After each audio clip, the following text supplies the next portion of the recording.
Ladies and gentlemen, welcome back pano pachibanda media patinenge tichitaura nyaya dzakasiyana-siyana. Muzuva ranhasi tine muenzi wedu asiri muenzi mutsva asi vazhinji vanoteera zvirongwa zvepachibanda media zvichida wakambosangana nawo vanonzi Apostle Monalita vatinawo muzuva ranhasi tichitaura nyaya ine dingindira rinoti iro generational case. Toda kuti vange vachinyatsotipatsanurira kuti chii chinombodzi generational case, zvinombofamba sei kuti zonzi mumhuri mune generational case. Maybe pane zvimwe zvinhu zviri kuedza kuitwa mufamily pazviri kuramba kubuda, pamwe kumusha hakuna kugarika zvakanaka, zvinhu hazvina kunyatsomira zvakanaka. Saka toda kunyatsonziva kuti kune generational case chimbori chii, zvichibva kuna Apostle. Apostle, welcome to the show. So tinofara muchingonzwa sekuintrodusa kwana nchita kune nyaya dzemagenerational cases dziri kumhuri dzakasiyana-siyana dzekuti vana vati yes generational case ringova tiri kumbozama wani zvinoita vana vamwe tiri kuita kushanda tiri kutoshanda, mapepa ezvedzidzo tinawo, mabhizinesi ari kuita vamwe tiri kutomaitawo, but hakuna at the end of the day hakuna chikuita si hakuna chiri kufamba.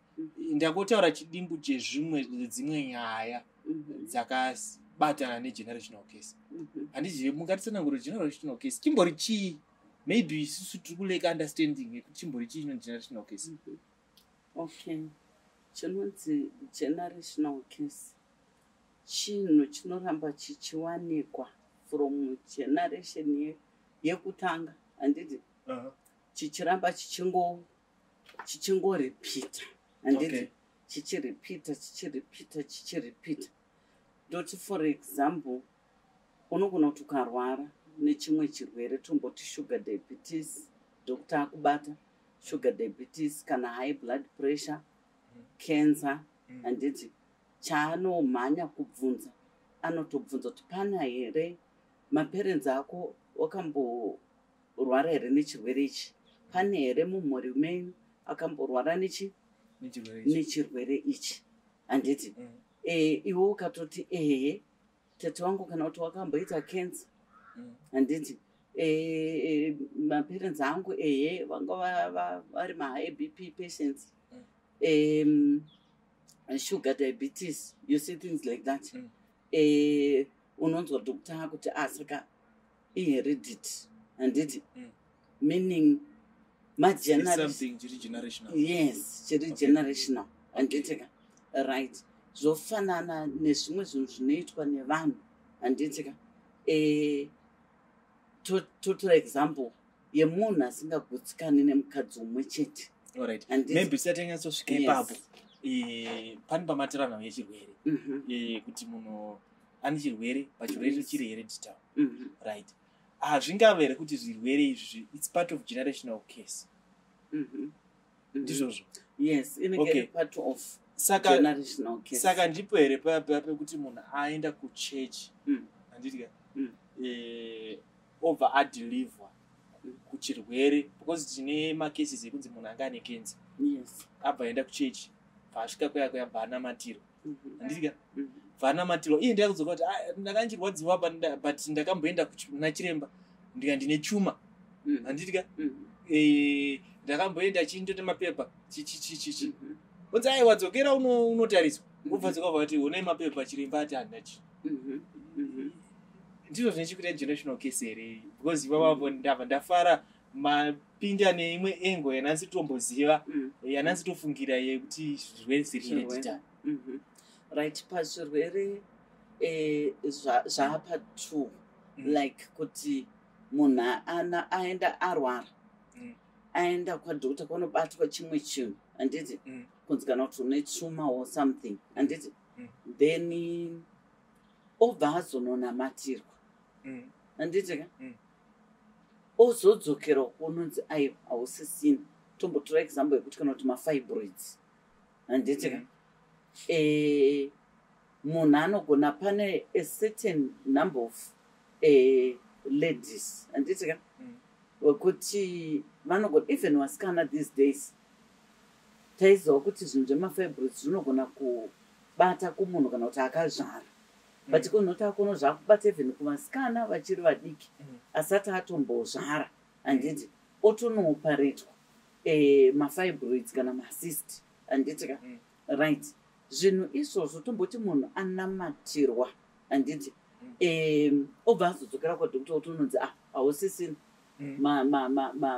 macyst aya kana kuti mafibroids handiti chinhu chinenge chagadzirwa tinenge takuiti witchcraft handiti zvatoitwa nemuroyi handiti ka kuti iwewe uchaenda kwadokta handiti chichanobatwa chichinonzi nokuti dokta haazoshayi kuchitumidza zita chaanenge aona but chinenge chisiri icho ndopaunoona kuti munhu akanamatirwa paya paya anogona kuzodzokera kwadokta otonoona haasisina otononzi hamusisina chinhu pane vamwe wokuti anoramba achiti for example yevamwe mai handiti vaiti wakaenda kwadokta dokta anogona unobata handiti kuti mune mafibroids ononamatirwa oenda kuna dokta ononzi but hamusisina wani what is going on handiti agara ona kutanga futi kurwara odzokera kwadokta onoiswa pasikana onzi mafibroids aya taakumaona futi you see things like that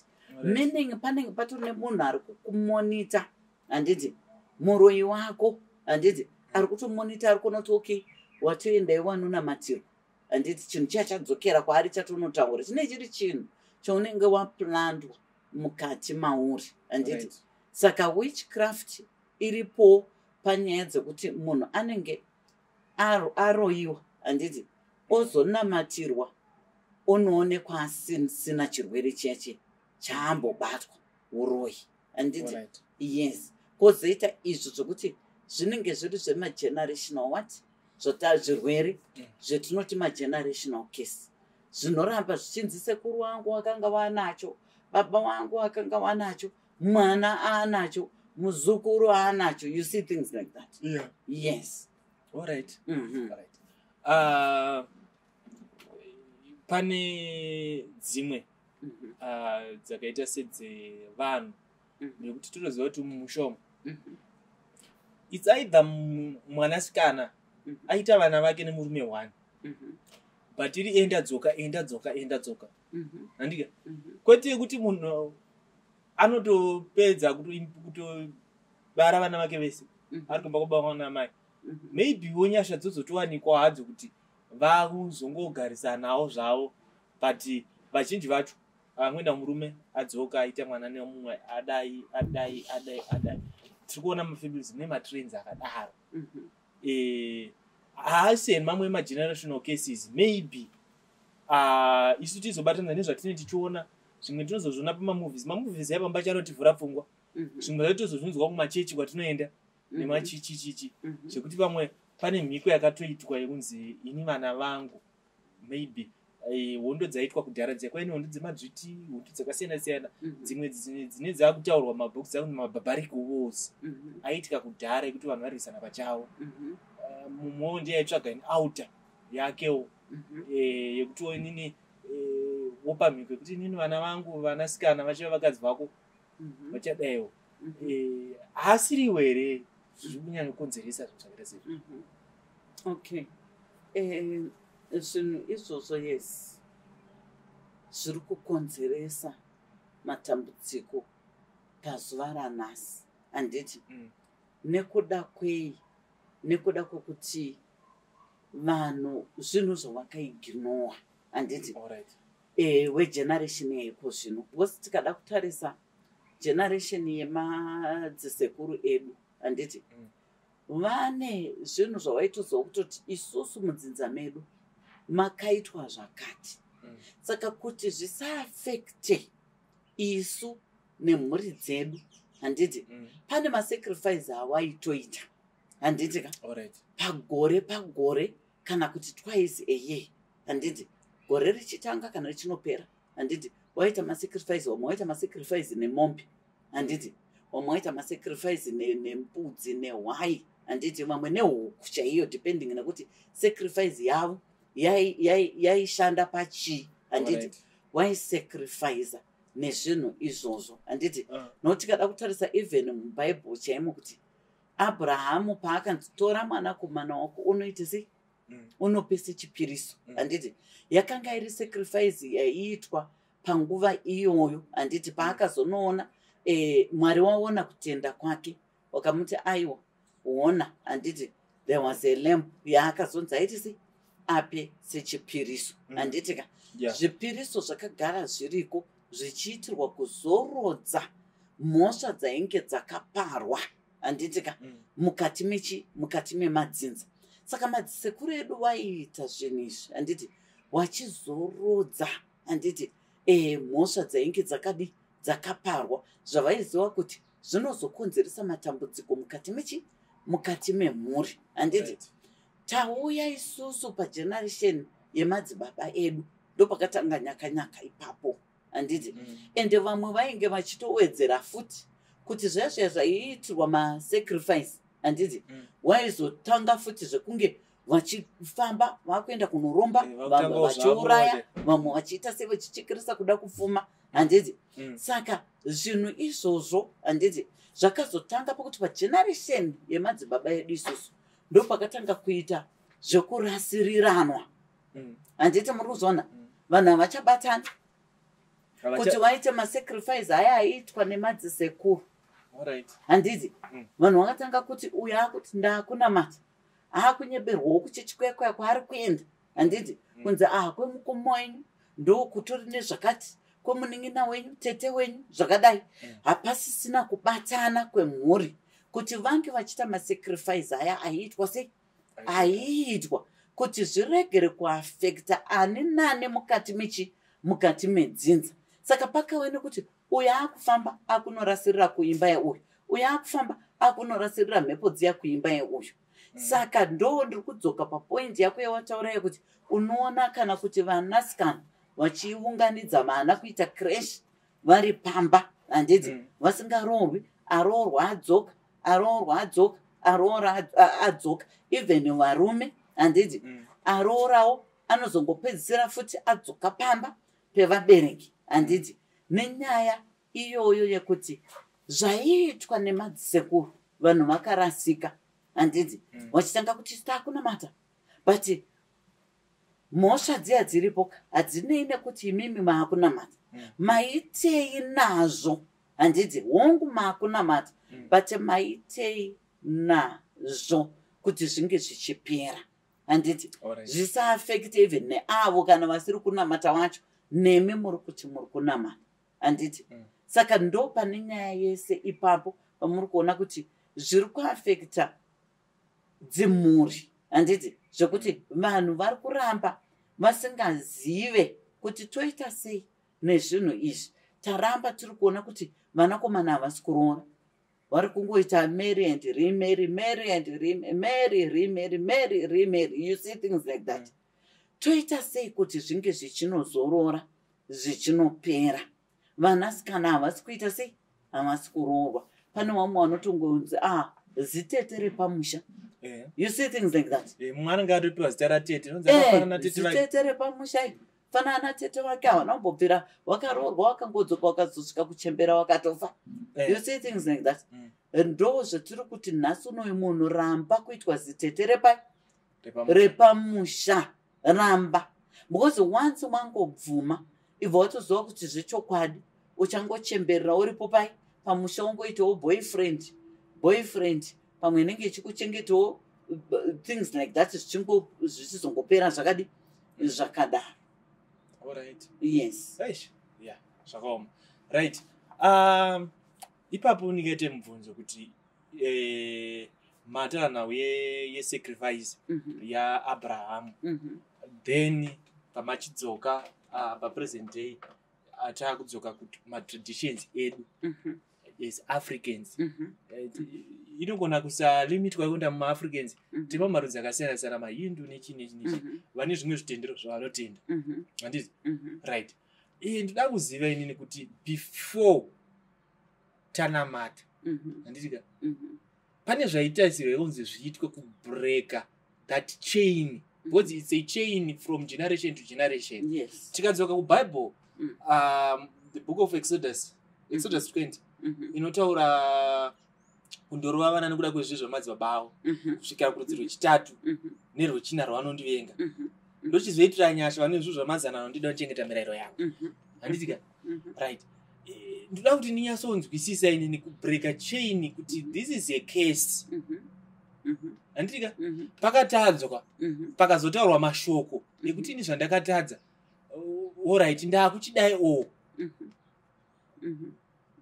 right kubreaka that chain zvinonyatsofamba sei right kubreaka chain hakusi nyore especially kana iri yemukati medzinza handiti why ndati hazvisi nyore kubreaka chain toti mukati medzinza manga mune zisekuru zitete raiita pick and drop varume kana kuti vakadzi handiti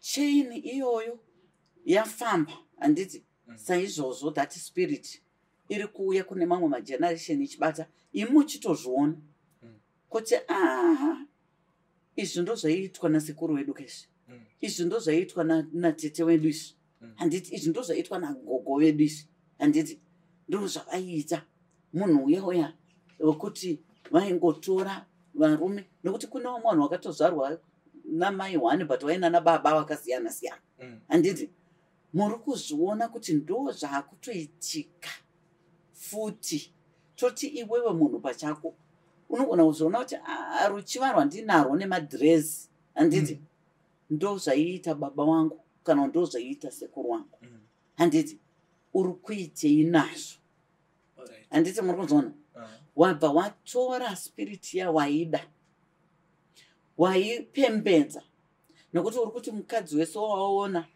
handiti wamuda watonorara naye hausi kukwanisa kutoti no mweya waakundibata ndiwo uya handiti wasekuru wangu kana kuti wababa wangu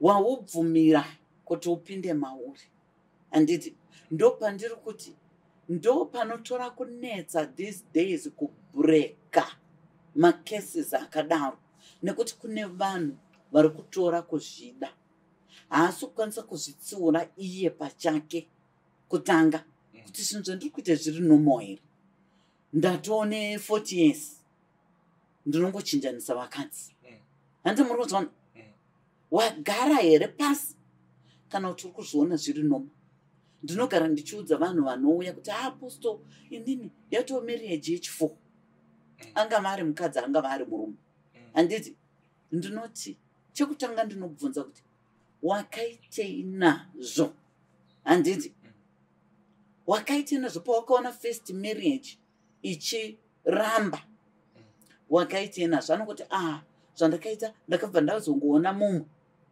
ndobva ndatoroorwa naye kana kuti bva ndaroora mumwe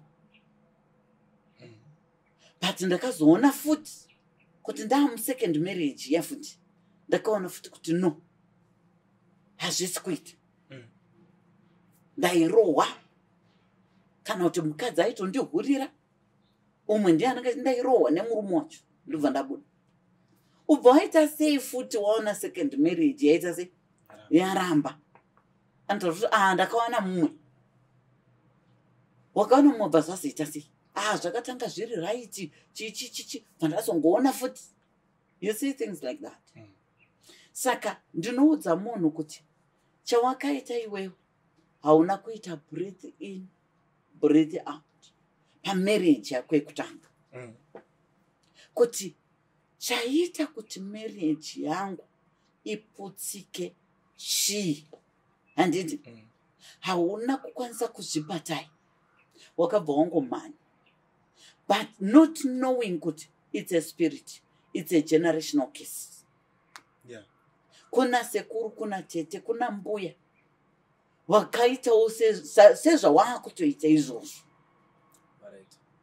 Hauna kukwanisa kumira nemurume umwe chete kana kuti nemukadzi umwe chete. iwe wakamhanya uchimhanya wakutosoti watonototi ndakutoenda kuma40s ndamuma50s zviri kungoitika same thing wakuchitanga kuti but nekutozosekwa nevanhu. Munoziva kuti kune vamwe vanhu kuti anotanga kutozodzoka nekusekwa nevanhu kuti zera renyiri baba imi muchiri kudai so, zera renyiri maimi muchiri kudai so, you see things like that. Ndopanotanga kutoti ndakura kei akutanga kumhanya manje muvanhu vanobatsira handiti handisi kuziva zviri kuitika muupenyu hwangu.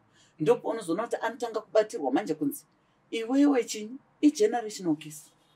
Kwamai vako ndo zvanga zviri kweshe, kwababa vako ndo zvanga zviri kweshe.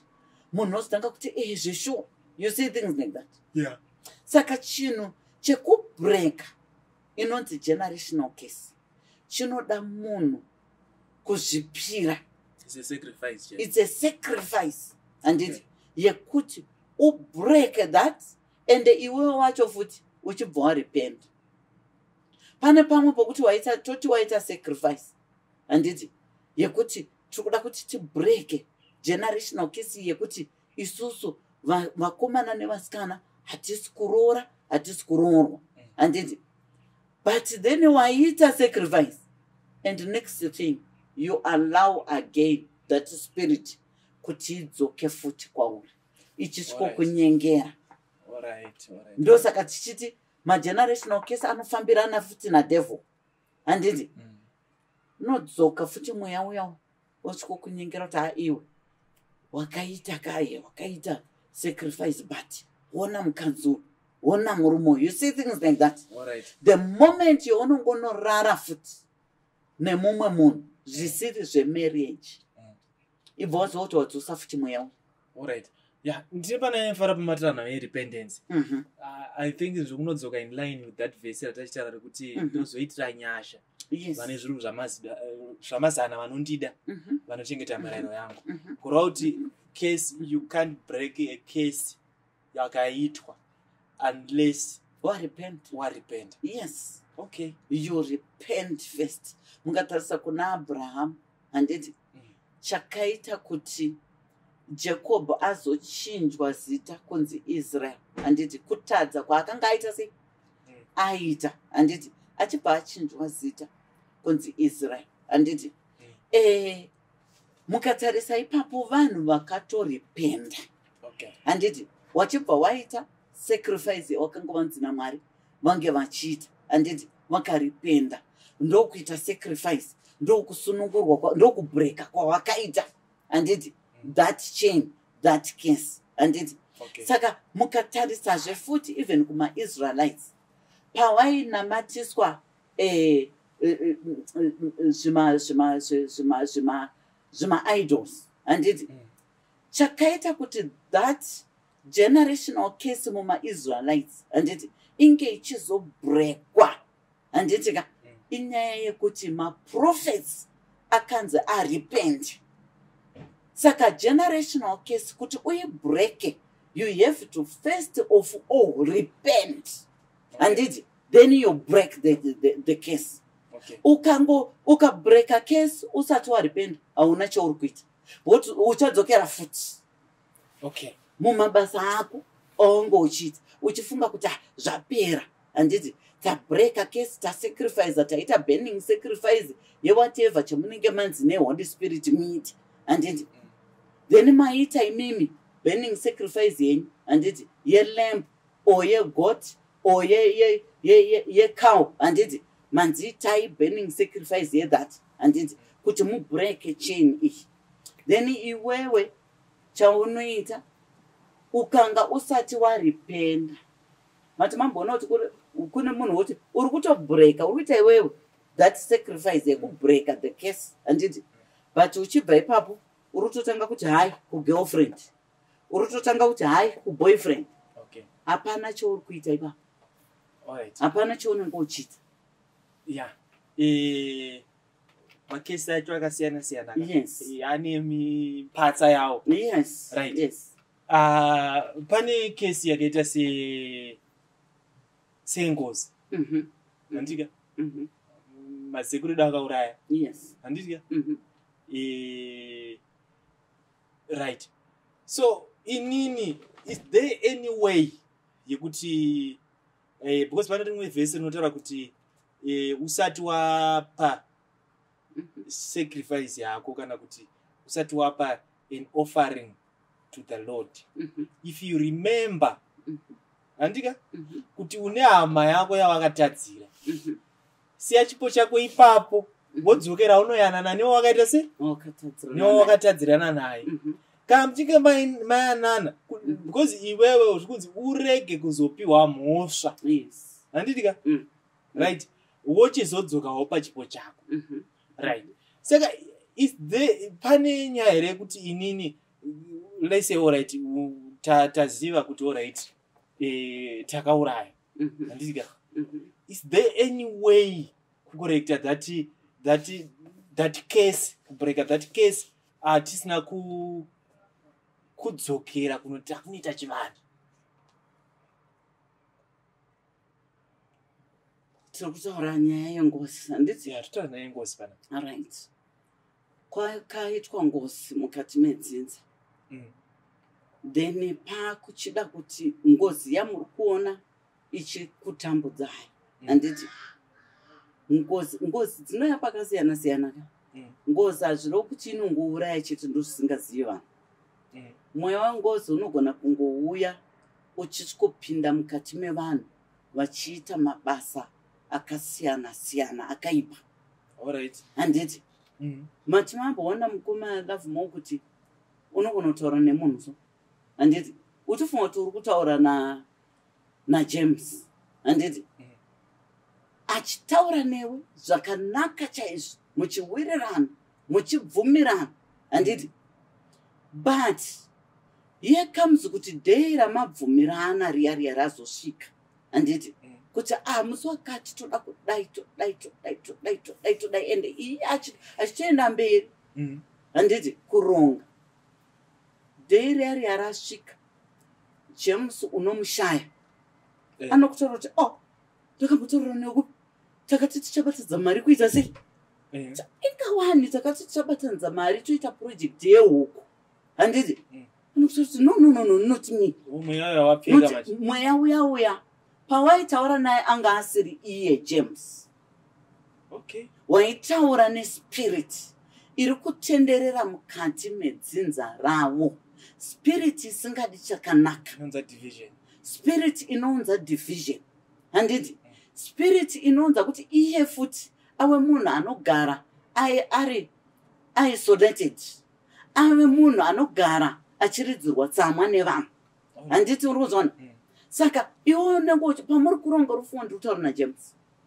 But unozozviona kana day racho rasvika kuti that was not James. Wandaitaura naye. Because anokuitira naro kuti handina kutokuitira hasha. Tanambobvera ndataura kuti nhasi unotenga chibatanidza $500 ekuti titange project yeru kupi. Naiwe takagara one paya tichitonyatsotaura tichitonwa drink ende iwe ukatotiwo zvakati anokurambira.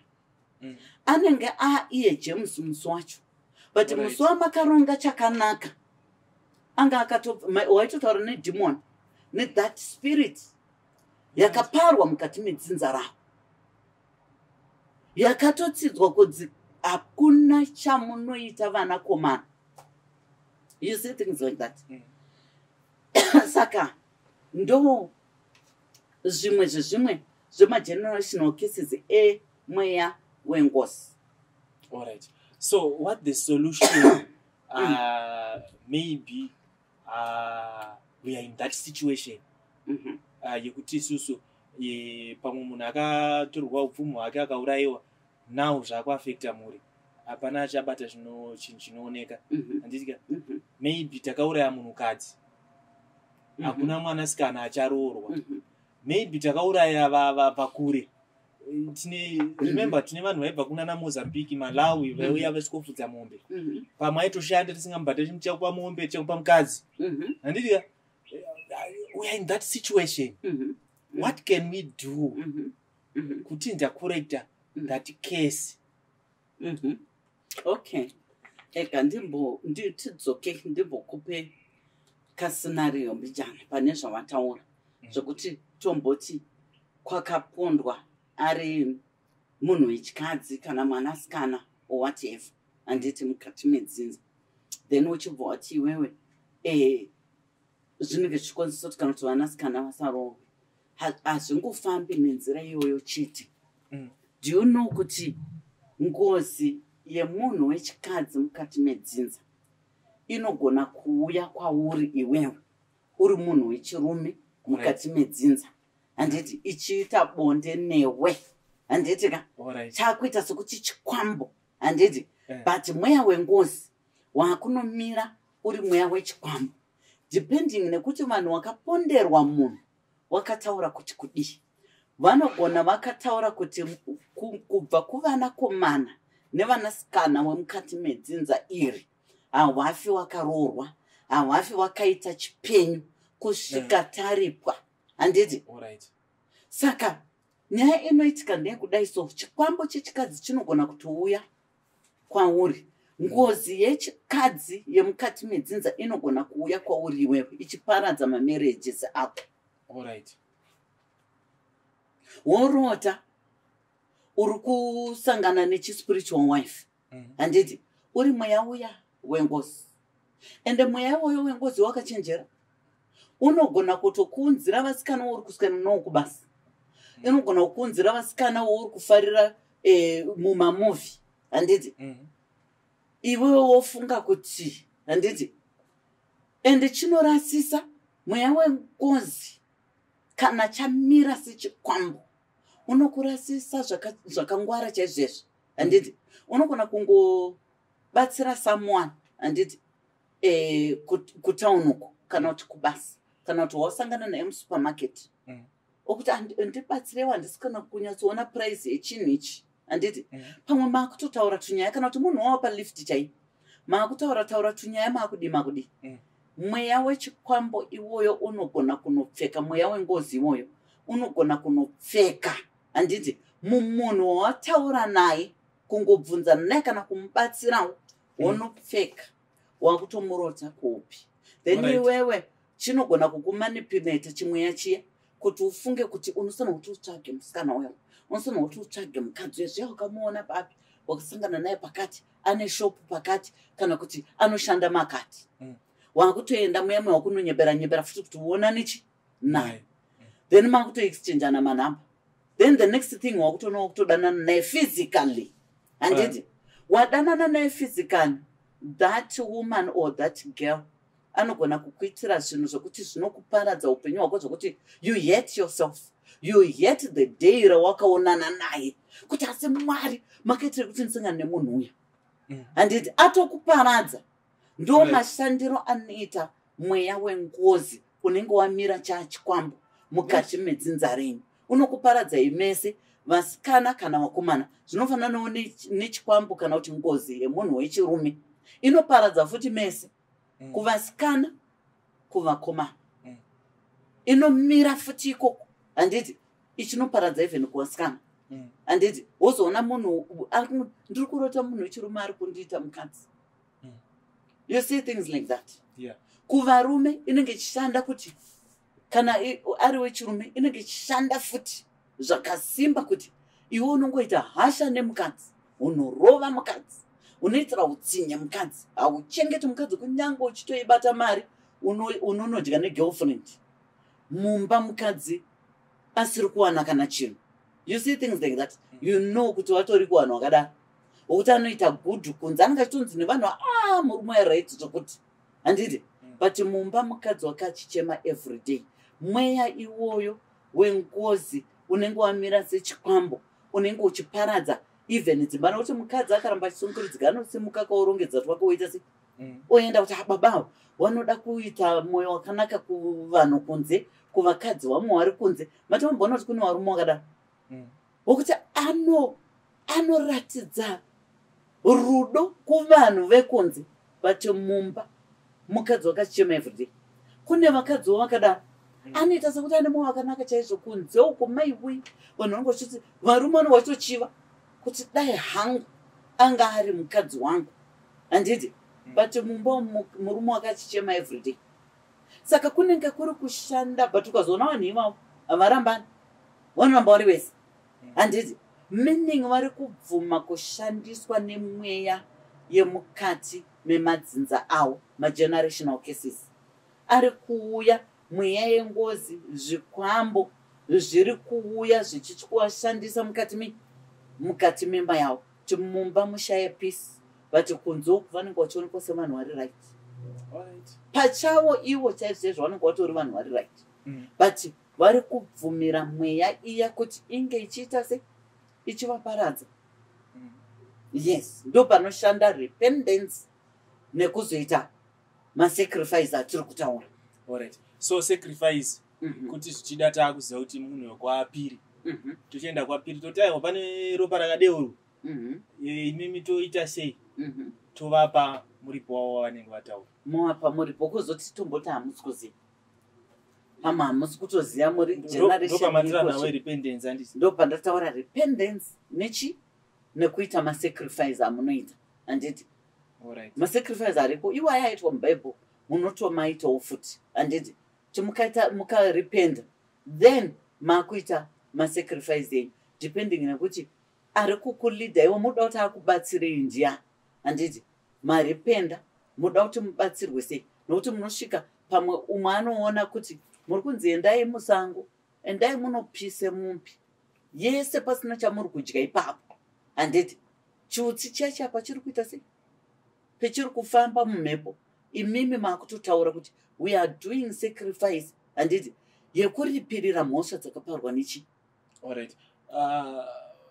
nemadzibaba edu sandiko kunonzi kutsipika hereko whatever zvamungadaidze but ini ndinoidaidza kuti burning sacrifice handiti yemunenge muchiita wamwe vanoita wai wamwe vanoita mbudzi handiti wamwe vanogona kunzi itai huku 20 dzopiswa pamwe chete dziri dzeblack chete chete kana kuti dziri dzered chete kana kuti dziri dzewhite chete dziri kana 20 kana 30 handiti muri kuzvona yes muri ezimbabwe muri kunzwa nyaya yatikutaura mopisa kwete kudya vanhu vanokuti uyai nechakati hapana chinodyiwa ipapo zvinenge zvichipiswa zvese kana muri unopisira musango kana muri kupisira pamba penyu handiti muri kupisa zvese zvichitsva chiutsi cheche chichiita sei handiti but muchilidwa nemunhu wemweya anenge ari kuziva kuti muri kuitei yes muri zimbabwe muri kunzwa topic yatiri kutaura inyaya yakakura haina kuchipa mukada kuzviona totaura nemagenerational cases but manzwa tichitaura nayo zvirwere zvinonzi chiri hereditary chachina mbuya vako chakachina sekuru vako chichichi something like that tikapinda nyaya yengozi muri kuzviona inyaya yakakura ine zvakawanda asi toda kuti tichidzokera kuti apostoli vatianzire kuti vaya vanoti aiwa munhu wedu akaurayiwa takumubatisa zviyo nemutsvairo wekuti anorwa hondo dzake ko vari ikoko vakaita kuya kunonzi kutsipika kuya kwokuti vari kubloka hazvidzoke here zvisizotambudza mhuri haisi imwe kese here iri kugadzirwa yekuti kumhuri kwakaurayiwa munhu ndokwakuchiita futi vanhu kuti vaite se vange vachiparara saka apostoli toda kuti muti anzire ipapapo kuti zvitonofamba sei right inene ndinoona kuti vanhu vanenge vatadzirwa zvinorwadza handiti maurayirwa munhu wenyu nevanhu vamuri kutoziva handiti kana vanhu vati tiudzei tiripi handiti itai saizvozvo gamuchirai kuripa kwevanhu vapi ivavo mozvisiyira kuna Mwari handiti gamuchirai nokuti pano pasi munhu ega akatarirwa mafiro ake handiti kune vakatonzi vachafa nemvura kune vakanzi vachafa nemoto kune vakanzi vachafa nemaaccidents kune vakanzi vachafa nekupondwa ikoko nokuti kupondwa tikada kutarisa kwakanga kuripo nguva chaiko kubva kare mubhaibheri vanhu vaipondana ndopaizoti Mwari achituma vanhu vake kuti vaite maburning sacrifice mumakomo handiti nenyaya iyoyo yekupondana zvivi zvainge zvanyanya vanhu vachiurayana handiti tikada kutarisa kuna David yanga iri family yaizikanwa family yaDavid neviolence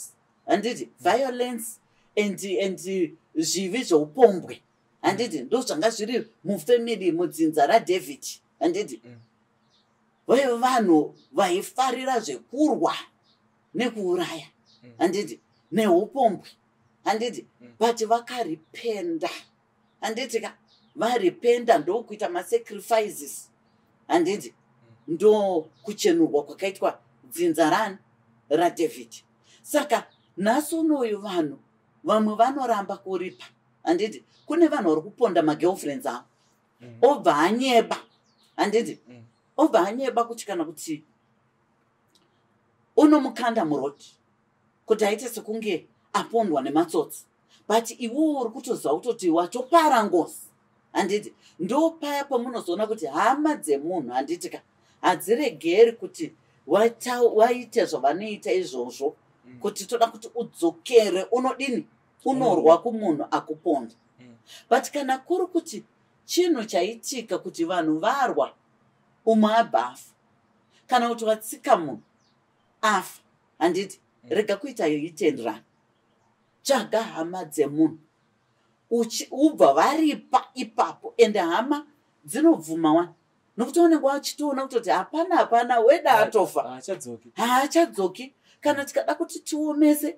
munhu zvatoitika iaccident handiti yaitika saka bvumai kuti vanhu varipe nekuti mukaramba kuripirwa mozoda kuti aisusu toda kuti azvione iye achafambawo kuti vanhu varamba kuti ndiwaripirire handiti achafambawo kuda kuzvidhifenda ndopa munozoona kuti inoita futi hondo kwamuri zvinoita backfire handiti bvumai kuti munhu aripe kana akutadzirai especially kana iri accident yaitika handiti even kana vanhu chaiko vari kupondana mudzimba handiti munhu bvumai kuti akuripirei ari kuenda kujeri but ngaakuripirei zvaaita handiti then muona kuti mweya wehama yenyu yapondwa uzorore zvakanaka handiti nokuti achaenda kujeri but ngaakuripirire zvaaita se zvaaita munozongoona kuti pamungoda tori kujeri kwekwe mugona kunzwa kuti afa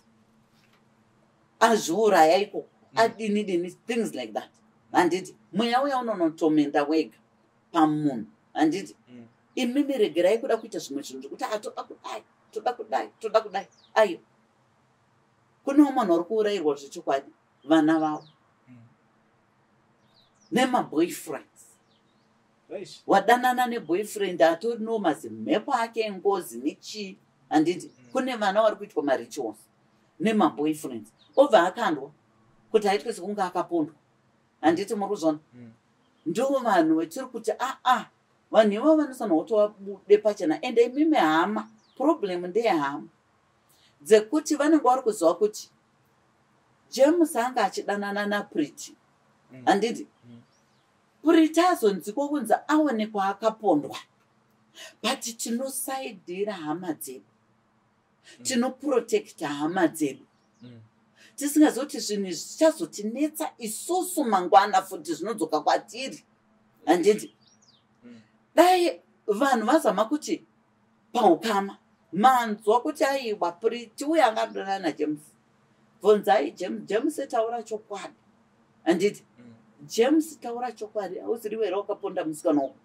handiti hauziriwe here wakaponda musikana wako ngatifambi ngatidini zvinhu zvogadziriswa pachiri padhuze kwete kusapota zvinofanana nehama dzinosapota hama yadzo kana kutoti iwewe love more nhasi wadanana neuyu musikana waintrodusa kuhama dzako handiti uri kumboti ayaya ndiye chaiye handiti mangwana hama dzako dzokuona wadzoka ende uri kudzoka uri wega hausi kuenda nemusikana wako uri kudzokera uri wega uri kunodikampena musikana wako kuhama dzako handiti uchitaura zvinhu zvakaipa handiti waona kuti hauchadi ndiona kuti kuna vanhu vakangwara wakadaro angaona kuti haachadi nezvemusikana anoona kuti hama dzinozokombonana kuti love more wanyanya wanyanya uda kupedza nyika yese here handiti why mangwana isusu hatichadi maintroduction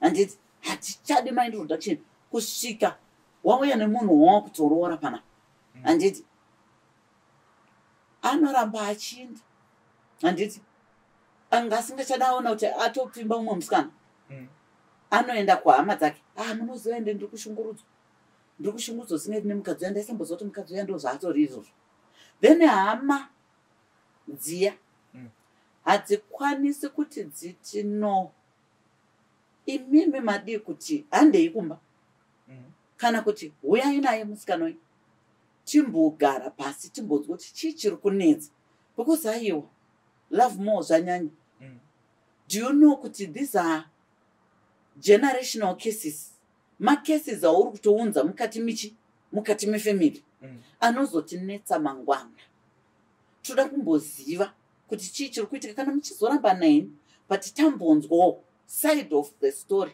yemusikana hama dzimwe hadziite because dzinotofarira kuti love more ngaagare asina musikana asina mukadzi handiti kuitira kuti zvawashanda love more zvinoenda kwavari zvawashanda iwe love more zvinenge zvichienda chi kwavari nokuti unenge usina mukadzi waakushandira iwo pane vanhu vakatoiswa mukati memadzinza handiti wakakedywa kuti anenge achisafa kushanda ari kushandira dzinza rake haabvumirwi kuita mhuri haabvumirwi kuti akada kutora mukadzi akangwarisa kana kuti ari spiritual mukadzi yaanoatakwa nemasickness and disease kuti dai afa handiti dai afa uyu mukadzi akazotorwa iko zvino izvo hatisi kumukwanisa handiti because is spiritual ari gifted spiritual handiti saka unodzinzwa nyaya idzodzo dzakawanda dzevamwe wakadzi wokuti anozosiya atongoona kuti inini panapa my life is in danger beta hangu ndingosiya because uyu haasi kurumuka wose munhu handiti kana waroora unorumuka kuna mai vako kumasiblings ako waakuronga nemudzimai wako kurumuka zvisuro kuti kavengana navo mune muchidanana muchitose but zvinhu zveupenyu waakuronga nemudzimai wako but ukaona munhu achiramba akahenga kuhama dzake is being used and ukaona vanhu vakadaro ivavo handiti hapana anongofa ari rombi anofa ari rombi because those relatives vanotongomudestroya futi nokuti ari kushandiswa mukati medzinza ari kushanda chipo chake chese zvaari kushanda zvarudi mukati medzinza ndo maari kushandiswa yes maenza kutseketisa nyaya yengozi zvakanyanyisa inini zveso ndine imwe nyaya it's based on a real story there's a story kuwedza niye pawedza center handichataura nemazita because inyaya yekutoitika family vanhu vazhinji vanobva ikoko vanoziva nyaya dzakaita sedzodzo dzekuti zvinonzi kwakarombwa chikwambo here nasekuru but varomba chikwambo ichi chikwambo icho chakutochengeta mhuri handisika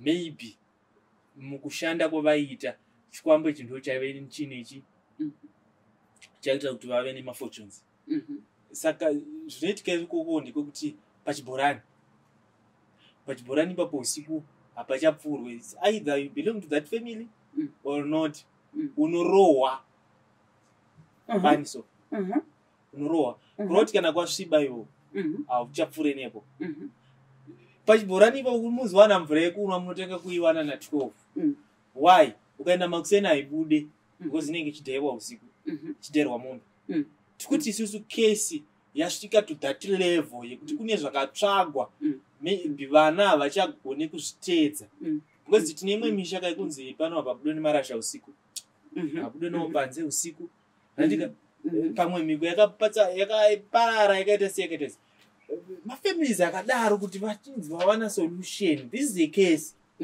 kuti vachinzi vawana solution ndeipi solution inenge ichidiwa kana tasvika that level.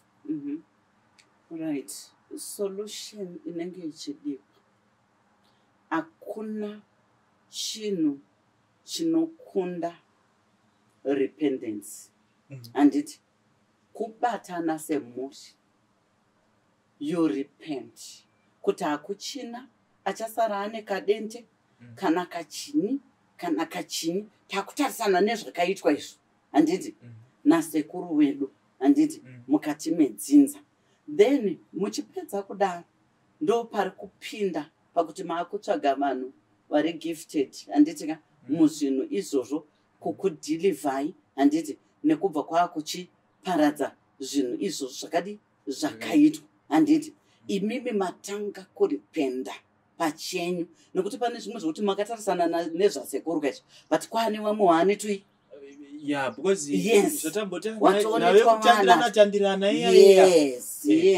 yes saka zvinenge zvauda kubatana parependence handiti maudzana imoti ai ndanga ndibhorinei ndanga ndaakutyawo izvo ndakafamba kwakati yes ndikatsvaga shiudhwo yangu ine mese mounganidza zvinhu zvenyaya handiti then maakutsvaga munhu anokubatsirai handiti kuti mubatsirwe mochinamata mudii kana mazvidza kuti izvi no handiti pakasara pane vamwe vane tunhu twawo hamumbozvigoni yes zvinhu zviya zvinongoenda kuya uko kune vaya vane zvavainazvo moramba muchiona zvinhu zviya zvichikuafectai yes saka repentance is very important pazvinhu zvese kufanana even magenerational kese kuti vanhu havarorwi if you don't repent mumabasa akaipa awanga uchiita nezvakaipa zvawanga uchiita hakuna haugoni mweya iwoyo unoramba uchikushandisa unoramba uchishanda newe kutosvika utochemberi kusvika kuparara kwako wakangodaro zvinongofanana nevanhu vese munoona vachifugura madhirezi mumasocial media uko vachishama vachiita sei it's a spirit inoda repentance handiti ukada kuzotarisa ukada kuzozvitarisisa kuna ana mai vavo kuna ana tete kuna nani kuna nambuya vakanga vachiita mabasa asina kunaka saka ukasarependa ende kuzvine zvakubva zvati magenerational cases akubva anouya unobatana nesatanism handi murozvona vanhu havasina direction iko zvinezvi vanhu vane confusion imwe yaya isingaiti haana direction yekuti inini ndiri kufamba ndakadai so ayo anongotorera icho atorera icho ndosaka taakuti nowadays you have to be very careful kuti ndiani wouri kuti shamwari yako who are you sleeping with urorara naniwe handiti nekuti uri kurara pamwe nemunhu wokuti ari kubva mukingdom yesatanism handiti ari kubva mukingdom iyoyi ine magenerational cases atiri kutaura kuti vamwe vanhu vari kushanduka kuita nyoka nhasuno mosara kufamba munhu iri nyoka vanhu vari kushanduka kuita maanimals zviri kubva mukingdom yesatanism vanhu vari kushanduka vachiita mareptiles vamwe vachiita mabirds vamwe vachiita achitopiwa mission yekunobata kuenda kuuk handiti kunoroya ikoko kunoshandisa munhu ikoko kunoita mission yaanenge atumwa otodzoka pano odzokera kuita human handiti saka vanhu ngavave careful muvanhu vavari kuassociata navo these days handiti unogona kufunga kuti une munhu panapo uri kutotaura naye iwe uchitotaura neanimal uchitaura nenyoka uchitaura nechi uri kuzoona munhu akuita ndosaka chinzi regerai kungoda kunopinda kungotorwa netumwe tunhu handiti uri kuona munhu ane bhizinesi rake hausi kuziva kuti bhizinesi iri rakatanga sei wangosvika wajoinira mukati waenda mutumameeting twevanhu vanenge vachinzi white chakati wasvika wajoinirawo imomo wakuda kunozviita mbinga mukati mevamwe imomo wakuda kunozviita bhosi chakati urimo mukati imomo please vanhu dzidzai kugutsikana nezvamunazvo nyika yaipa ndo muri kuinishietwa vanhu osara kuzodai murume unomuona akamirapo a gentleman as you see with your eyes but chitarisa mabasa ake mukadzi unomuona akamira handiti very good, but chizotarisa mabasa ake anoita osha zviri kubva papi. Munhu anomboita kunge asina kukwana sometimes, munhu anomboita kunge dzinodambuka, munhu anomboita kunge asiri normal, handiti anomboita kunge asiri iye through zvaakanozvitsvagira ega. Upenyu hwemazuva ano hwaakuda kuzvimiririra, zvimiririre kuzwa kuti no, inini ndikada kuda kuteedza zvinhu zviri kuitika kunze uku mukati menyika. Vanhu vakuita zvinhu zvakasiyana siyana kuti vaone kupfuma, vanhu vari kuita zvinhu zvakasiyana siyana kuti aone kuonekwa. Zvinofanana izvi zviri kuita vanhu kuti they think kuti manjozo anogona kuvapa mari. Vanhu vaya vari kutodisguise vanenge vakaromba, handiti munhu ari kurombera kuti awane murume mbinga, varume mbinga. Imbozvibvunza kuti but sei mukadzi uyu kubva uchimuziva aembenga achidanana nevamwe vanhu vepasa, but akazongotanga boom akungodanana nevanhu vekumusoro-soro, vanhu vekumusoro-soro, mabusinessmen, vanhu vekumusoro-soro, abva anyanya kunakei chaakanaka. Pamutarisa haana kumbonaka zvinoshamisira, ibleaching nzega, handiti dziripo paari. Ukamutarisa everything chiri paari is artificial, it's fake, but varume vari kutongobwaira. Tarisai muone kuti varume vamwe vanogona kana kuattractwa ne-married woman, atori married, vese vari kuattractwa kuti dai anga ari mukadzi wangu, dai anga ari mukadzi wangu. Zvibvunze kuti why? If waziva kuti this woman is not normal, this woman ane chaakaromba chiri paari, ane kingdom cult yaakajoina, handiti yekuti iye anga achiattracta varume vese kana kuti attracte vakadzi vese vanga vari varume. Kune varume wokuti unonyatsoona kuti kune vakadzi vasina kukwana, handiti wokuti anenge achikusvira kuti dai anga ari murume wake, dai anga ari murume wake, dai anga ari murume wake. You see things like that. Murume iye haasi normal, ane mishonga yaakatsvaga yekuti hakuna mukadzi anomuramba kunze kwokunge mukadzi iyeye ari mukadzi akamira pachokwadi, anogara ari holy, anogara ari close to God, handiti ndio vanhu vokuti havazununguswi sengesesuso, hatingozununguswi nezvinhu zvemanga-manga, because unenge watoona kuti no, hapana zviripo, handiti. Inini I can tell even these women vanogona kunge vanoshamisira, kana even varume vanogona kuonekwa kunge vanoshamisira seriki nevamwe vakadzi, ndogona kuona kuti hapana zviripo, handiti hapana zviripo. Mishonga yega, mishonga yega iri kuattracta vanhu. You see things like that. Yes. Ndosaka muchiona kuti pane tsvina panoungana nhunzi dzakati dzakawanda. Yes. Mataura shona yakakura. Yes. Because ipapo tane dambudziko. Ini ndakambogara nambuya vaita zvechivanhu, vaisvikirwa mbuya vangu. Yes.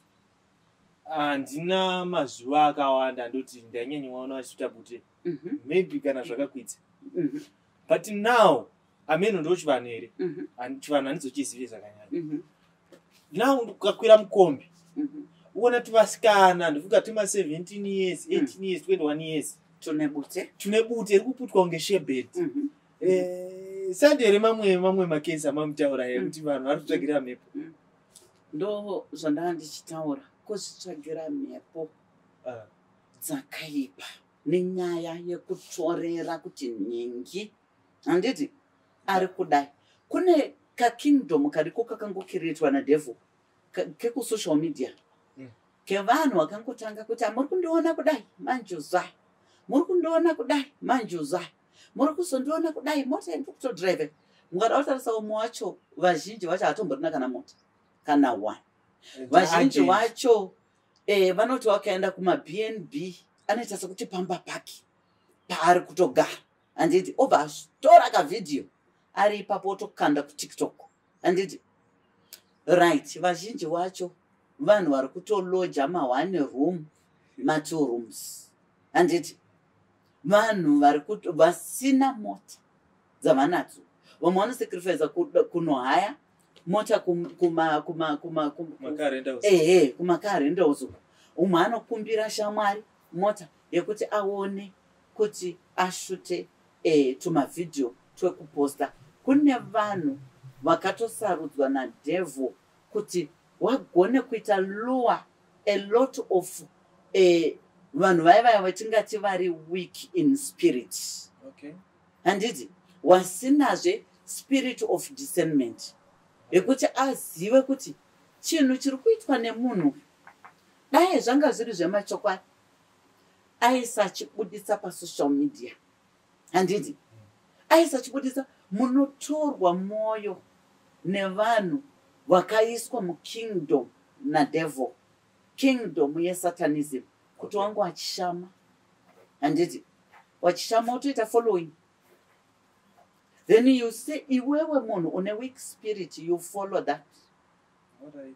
Kana une spirit yakasimba uchigara padyo naMwari, hautorwi mwoyo nezvinhu zvakadaro.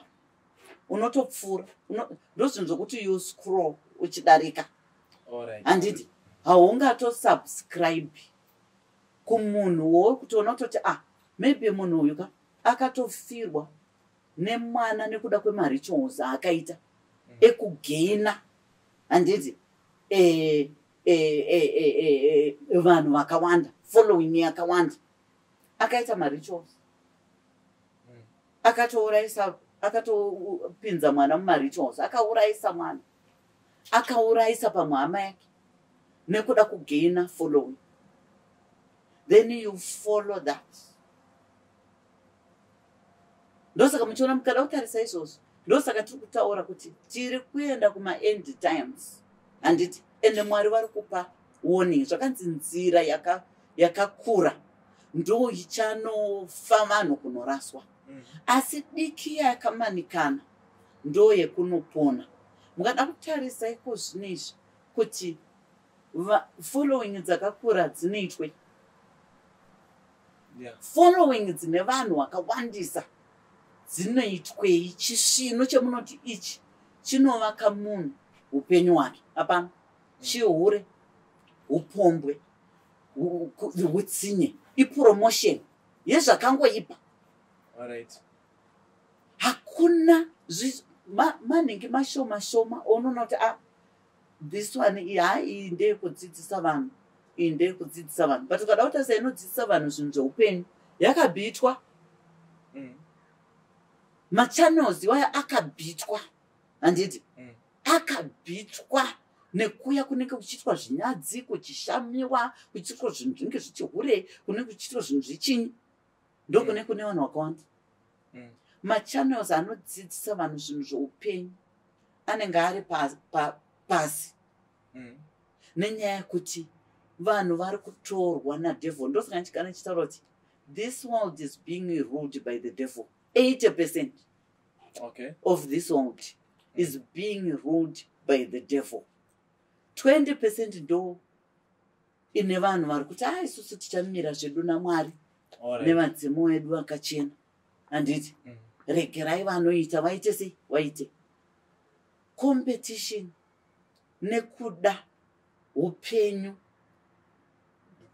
wepamusoro, soft life nenzira dzakaipa ndo zvazara. Asi zviri kuzoparira mageneration nemageneration anenge achiita sei achizotera.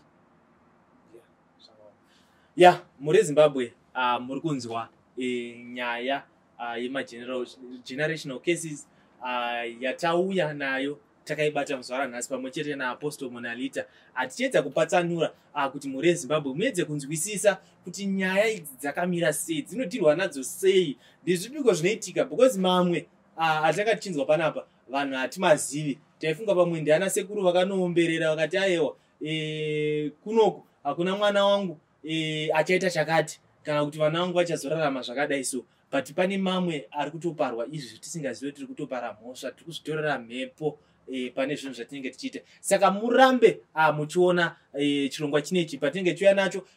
Tichauya tichikutaurirai zvakawanda pamusoro pegenerational case, asi zvanhasi tichagumira ipapapa. Stay tuned.